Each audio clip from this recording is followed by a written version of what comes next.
안녕하세요. 시인 만세입니다. 오늘 모신 분은 정복선 시인인데요. 시인께서 살고 계시는 청평에 네. 제가 만나 뵈러 왔습니다. 선생님 반갑습니다. 네, 안녕하세요.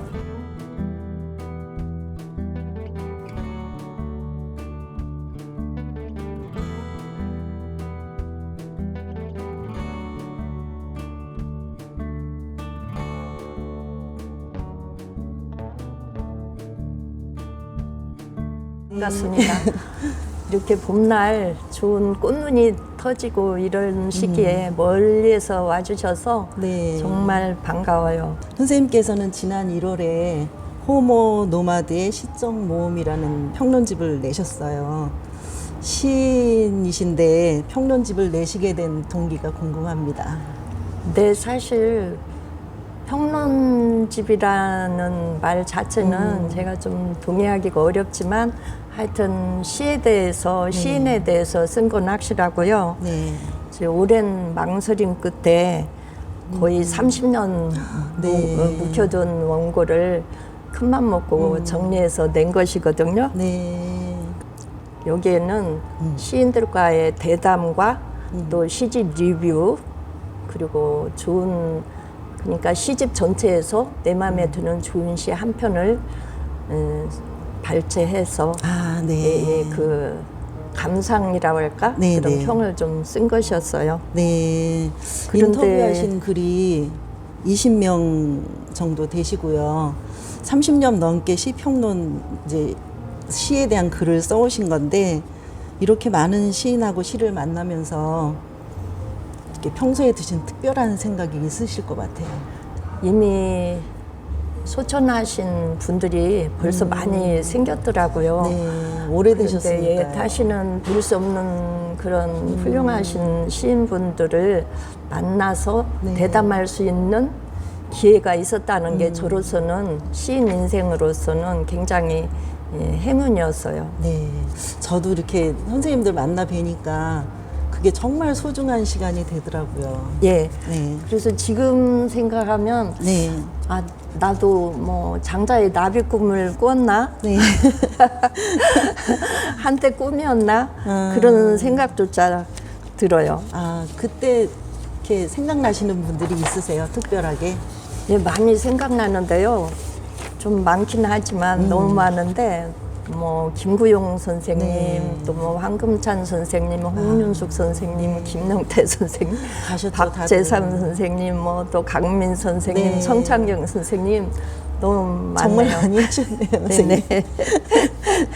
네, 그리고 이제 제가 대담했던 그런 시인들에서 말씀을 좀 더 드리자면 네, 그 시인 자신이 한 권의 서사시로 네. 저한테는 그렇게 생각되어졌어요. 인터뷰 하신 것도 그렇고, 시인 리뷰. 자신의 삶 자체가 한 권의 서사시다. 네, 맞아요. 예, 그러니까 이제 그 시는 또 어떤 한 나무의 꽃이다 네. 이렇게 생각이 돼요. 그러면 시 한 편을 들여다보면은 꽃의 그 물줄기를 거꾸로 거슬러 올라가는 것 네, 같아요. 네, 네. 뭐 잎사귀, 네. 가지, 줄기, 네. 뭐 나무 뿌리까지 가면은 그 원래 우리가 시가 추구하는 그 태초에 네, 그 무염하고 순수한 원형적인 시간과 공간과 네. 만나지는 게 아닌가.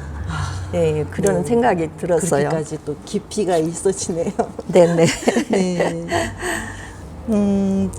이 어떤 책이었죠? 이거죠. 네네. 호모 노마드의 네. 시적 모험. 예, 근데 이 책 뒤편에 보면은 선생님 가족사에 대해서 예. 지은이의 지난 날 그래서 가족사에 대해서 이렇게 쓰신 게 있더라고요. 네, 네. 근데 여기 뒤에 나와 있는 사진이 정말 아주 인상적이에요. 예, 예. 네.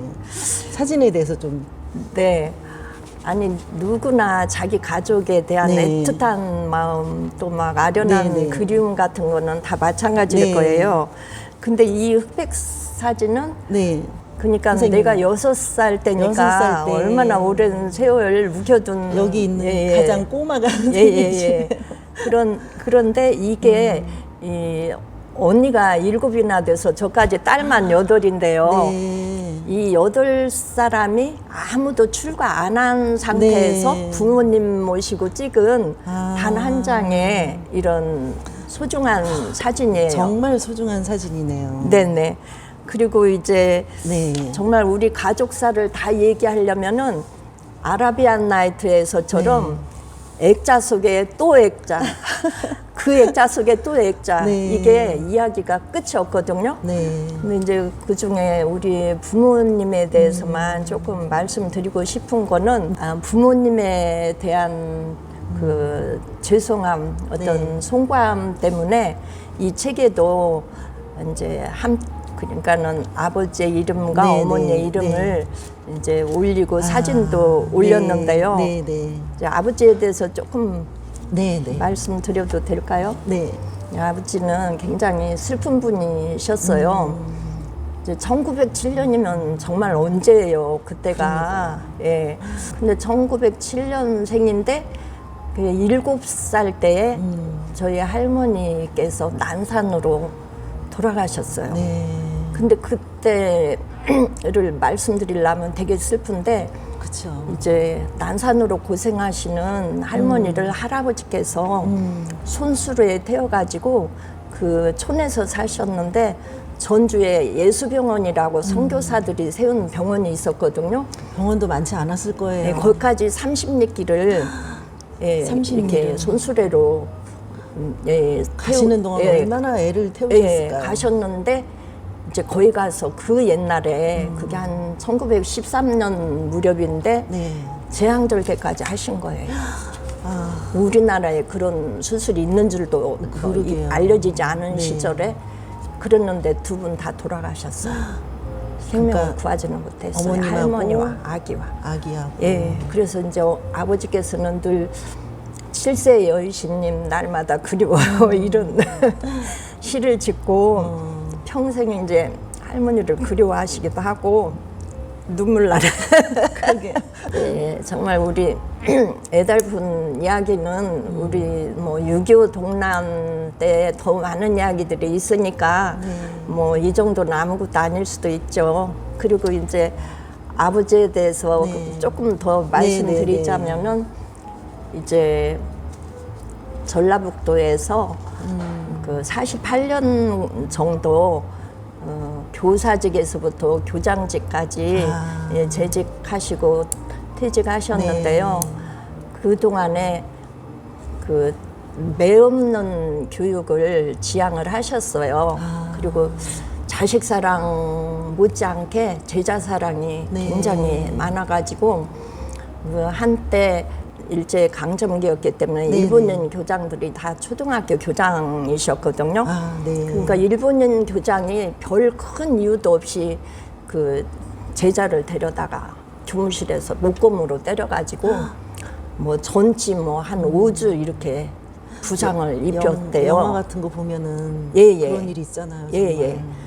그래서 아버지가 너무 그게 이제 막 이제 좀 거기에 항거하기 위해서 뭐 학부모들한테도 소집도 하고 뭐 무슨 군수나 뭐 교육청이나 이런 데 두루두루 항의를 해가지고 결국 그 교장을 그 자천당하게는 만드셨대요. 네. 그런데 결국은 그게 일제 시대이기 때문에 강점기였기 때문에 우리 아버지한테도 피해가 와가지고 아버지께서도 그 장자도가 지금 그 고군산 네, 군도 네, 뭐 네. 선유도 이런 데를 말하는 네, 네. 거거든요. 네. 글로 이제 6개월 정도 자천당하셔가지고 이제 언니들이 저는 태어나기 이전 이야기니까 언니들이 이야기하는데 눈이 겨울이면 한 잔씩 왔는데 그 겨울을 거기서 지내셨나 봐요. 섬에서요. 예, 예. 그래가지고 눈 치운 이야기 가끔 하거든요. 네. 아유, 어려운 시대를 예, 사셨네요. 예. 그리고 또 한 가지 네. 그 학교 교실에서 네. 학생들을 그 망을 보게 해가지고 우리나라의 역사와 문화의 우수성 이런 거를 몰래 가르치곤 했대요. 그 일본인 그런 교장이나 뭐 교사들의 눈을 피해가지고. 네. 독립군 같은 역할을 하셨네요. 예.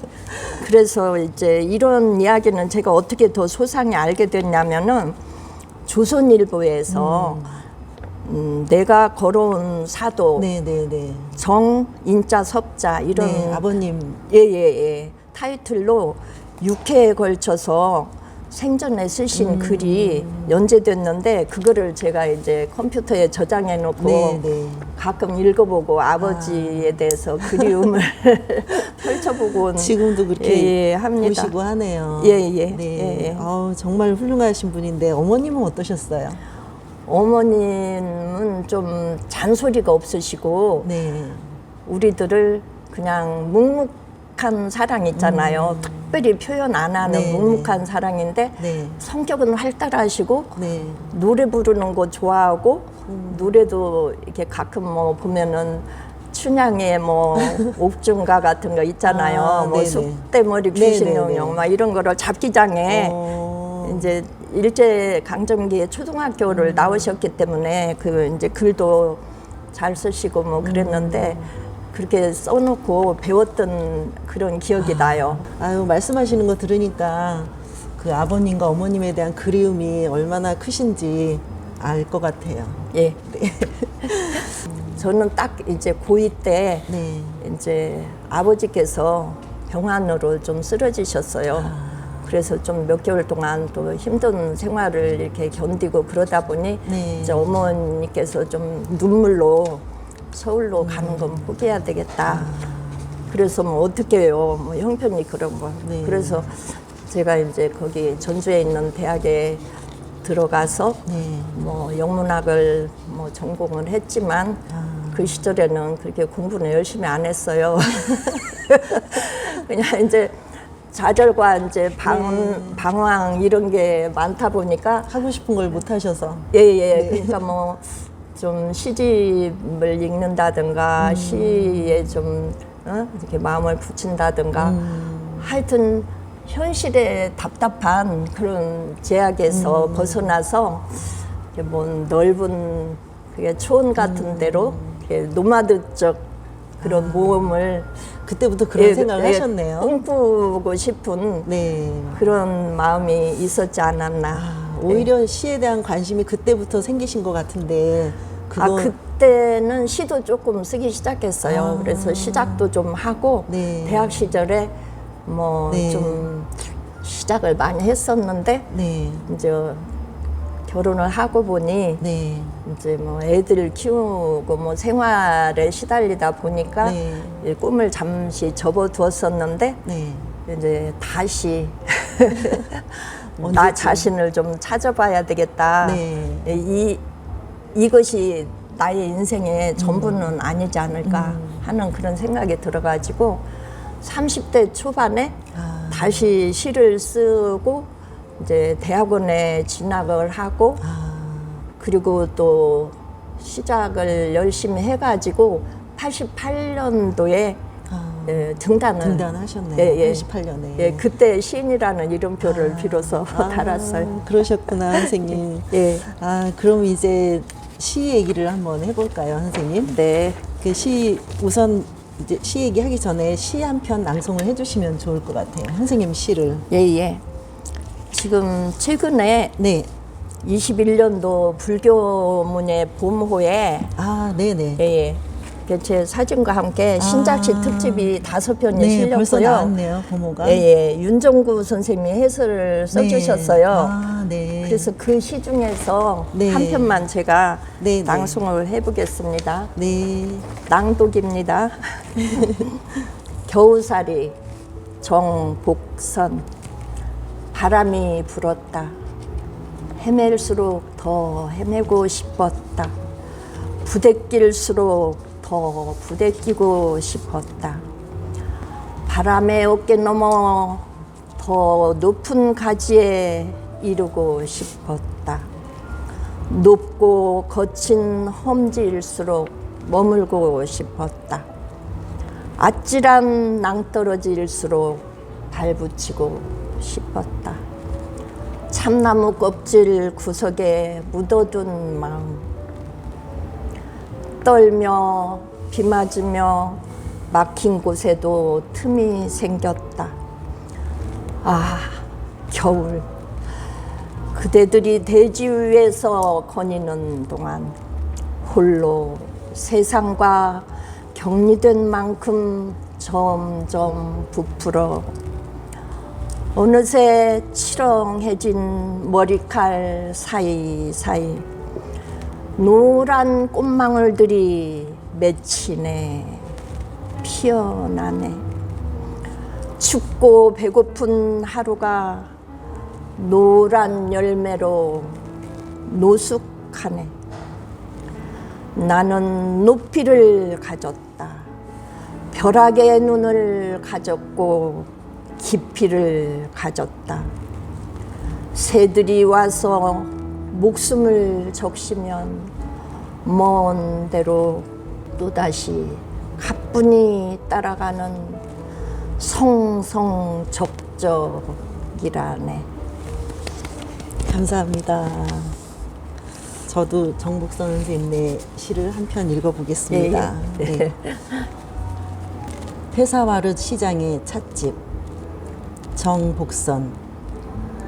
그대가 차를 끓여 따라줄 때 어디선가 독수리 한 마리 잊힌 전생처럼 솟아올라 낡은 찻잔에 그림자로 스쳐갈 때 저 야생의 수런거림을 기억하는가 그대여.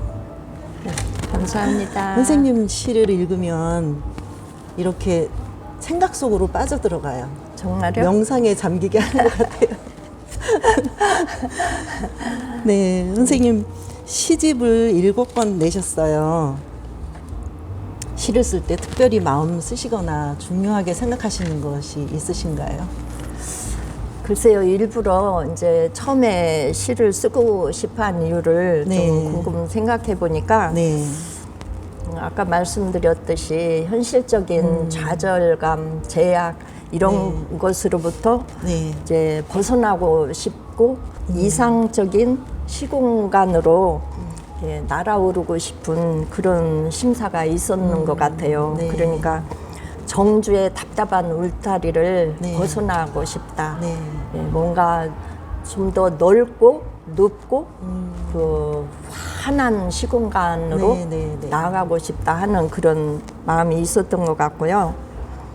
그리고 이제 시를 이제 본격적으로 쓰기 시작할 때는 어떤 마음이었느냐면은 이 존재자로서 느끼는 절대 고독 있잖아요. 네. 그게 너무 심각해서 내가 정말 저 벼랑 위에 있는 시라는 꽃을 향해서 기어오르고 그 꽃을 손에 붙잡지 않으면은 내가 실족해서 추락해 버릴 것만 같은 그런 절박함이 있었어요. 다른 시인들은 이런 마음이 있었는지 잘 모르겠지만 저는 정말 그것이 되게 컸었거든요. 그래서 이제 정말 시인으로서 등단하는 일이 저한테는 네. 너무 그 중요한 일이었어요. 그래서 이제 시인이 된 후로는 정말 좀 치열하게 썼죠, 한동안. 네, 네. 너무 시를 많이 써서 네. 시집을 너무 자주 내다 보니까 네. 나중에는 예, 좀 무의미하게 느껴질 정도로 그렇게 열심히 썼었어요. 정말 열심히 하셨네요. 예, 예. 그렇게 이제 세월이 쌓이다 보니까 네. 점차 시라는 것이 꼭 제 손으로 딸 수 있는 그런 것이 아니고 네. 오히려 어느 순간 영감처럼 또 선물처럼 네. 이렇게 나한테 쏟아지는 것이 아닌가 네. 그런 생각이 들기 시작했어요. 네. 그러니까는 제가 시를 쓸 때는 오래 구상하고 퇴고도 많이 하고 그럴 때도 있지만 네. 컴퓨터에 딱 앞에 앉아가지고 쓰기 시작하면은 오히려 저절로 그 어떤 시상이 쏟아지듯이 저한테로 올 때가 많거든요. 그래서 그럴 때에 오히려 마음에 드는 시를 쓸 때가 더 많아요. 다 네. 그런 건 아니지만. 네. 옥타비오 파스 네, 네. 그 할갈이라는 책을 네, 네. 저는 굉장히 소중히 생각하고 자주 이렇게 여기저기 밑줄 그은 데를 들춰보는데요. 네. 이제 이런 말씀이 있어요. 시인은 말에 봉사하는 자고 언어를 순화시키는 게 그 시인의 과제래요. 아, 그러니까 다시 말하면 시인은 말을 변형시키고 재창조하고 순화시키는 자라는 거죠.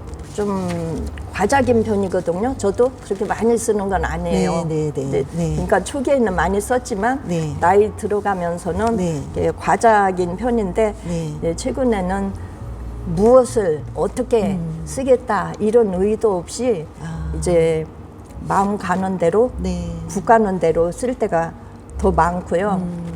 이제 시의 가장 중요한 점은 제가 생각하는 가장 중요한 점은 가식을 벗어나서 가장 그 진실의 밑바닥으로 내려가서 그거를 이미지화 할 수 있어야 되지 않나 그런 생각이 드는데 뭐 수행해보지도 않은 사람이 수행에 대해서 말할 수가 없고요. 또 자비심이 없는 사람이 자비심에 대해서 말할 수 없잖아요. 근데 이제 진실이라는 것도 그래요. 자기 스스로 결벽하지도 않으면서 결벽해야 된다, 순수해야 된다, 뭐 오염된 것을 뭐 도로 순수성을 회복시켜야 된다 이런 말을 강조하는 제 자신이 늘 부끄럽죠. 그냥 희망사항이고 제 이상입니다. 그렇게 말씀하시는 거 들으니까 굉장히 좀 숙연해지는 마음이 들고요. 저도 열심히 해야 되겠다 생각이 들어요, 선생님. 선생님, 시를 쓰면서 살아오신 삶이 어떻게 느껴지세요? 네, 시는 제 삶의 곳곳에서 이게 반짝이는 것들이에요. 그래서 이제 어린 시절에 너무 초등학교 시절에 전학을 많이 다니다 보니까 항상 그 백석 선생님의 시에서처럼 가난하고 외롭고 높고 쓸쓸한 그런 기분이었어요. 그렇지만 시가 저 머리 위에서 나를 지켜주는 별자리들처럼 느껴졌거든요. 나를 안내해주는 실족하지 않고 끝까지 인생을 살아갈 수 있게 지켜주는 어떤 그 영적인 힘이 있지 않을까. 별 같은 존재다. 그러니까 그것이 시고 시가 나를 내 인생을 구원해줬다라고 감히 말해도 될 것 같아요. 지금 시를 쓸 때는 내가 매일 아침이면은 다른 분들의 시를 몇 편씩 읽거든요. 오늘은 무슨 좋은 시가 있을까 하고 읽어보거든요. 매일 아침에 다른 훌륭한 시인들께서 이 시 좋다라고 몇 편을 올려놓으시잖아요. 그러면 그걸 읽고서 정말 이 시 너무 좋다. 그럴 때는 막 뭐 번개가 저한테 딱 떨어지는 그런 느낌을 주고 그 순간 막 충만해지면서 바로 이게 시의 힘이구나. 나도 어떤 순수한 원형 공간으로 이렇게 되돌아가는 그런 힘을 느끼거든요. 그래서 이제 매일 제가 시를 쓰는 건 아니지만 앞으로 내가 정말 세상에서 아주 뭐 유명한 명작의 시를 쓰겠다 이런 생각은 안 한 지 오래됐어요. 왜냐하면 너무 훌륭한 시들이 많아서 그런 시를 통해서 독자들이 저처럼 자기 마음을 순화시키고 그 지치고 힘든 마음을 다시 회복시켜서 인생을 더 힘있게 살아갈 수 있다면 되는 거지 저가 꼭 그 사람이야 된다라고는 생각을 안 해요, 요즘에는. 그리고 이제 작년서부터 이렇게 느낀 거지만 이런 코로나 시절에는 정말 책 보고 시 읽고 쓰고 이러는 것이 없었으면은 어떻게 견뎠을까. 그러니까 이렇게 남들이 생각할 때는 굉장히 무용해 보이는 것에도 무용함에 즐거움이 있지 않나 이런 생각이 들었어요. 네, 맞는 말씀이신 것 같아요. 그렇게 집에만 가만히 정말 1년 가까이 우리가 그렇게 있었잖아요. 행사들도 다 취소되고요. 그 모임도 친구들 못 다 만나고 취소됐어요. 너무 힘들었는데 네. 책 읽기와 시쓰기 이런 네, 게 예. 굉장히 도움이 될 것 같아요, 선생님. 네, 네. 그리고 선생님 시쓰기가 자기 자신을 구원해 준다 예, 예, 예. 이렇게 말씀하시는 게 굉장히 예, 와닿습니다. 예, 맞아요. 그런 생각으로 시를 선생님께서 써오셨으니까 네. 아마 독자들에게도 선생님 시를 읽는 독자들에게는 선생님 시가 아주 충만한 느낌을 줄 것 같은 생각이 들어요. 아, 뭐 선생님. 그렇다면 얼마나 다행이겠어요. 네, 선생님 오늘 여기 카페가 선생님 댁 근처에 있는 데인데 네. 굉장히 조용하고 아주 정말 멋진 카페예요. 그래서 네. 너무 좋았어요, 선생님. 오늘 네. 어려운 시간 내주셔서 너무 감사드리고요. 네, 감사드리고요. 만나뵈서 반가웠습니다. 네, 오늘 저한테 청포를 입고 푸른 손님으로 저한테 찾아와 주신 임 선생님 정말 반가웠습니다. 네. 감사합니다. 저도 좋은 말씀 해주셔서 너무 감사합니다.